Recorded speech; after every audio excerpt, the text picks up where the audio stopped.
Well, nós de Kiwanis são professionals Aruba. Normalmente, anualmente, está organizando Sunset Sushi Event. Sabe, para nos recaudar fundo. E para, dar back na comunidade. E aí, aqui Sunset Sushi Fundraising Event. Ele toma lugar Charanzong, dia 3 de dezembro. Aqui mesmo na Gari Wasabi.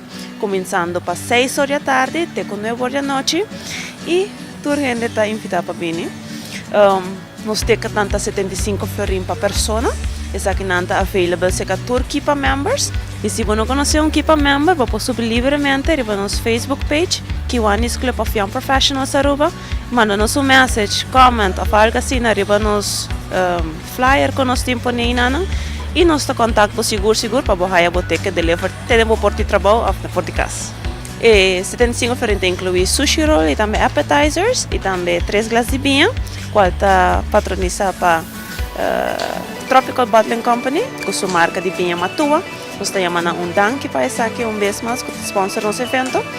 E bom ambiente. Nós temos DJ, Ray for DJ, também lo está tocando. Nós estamos expecting super bom ambiente aqui.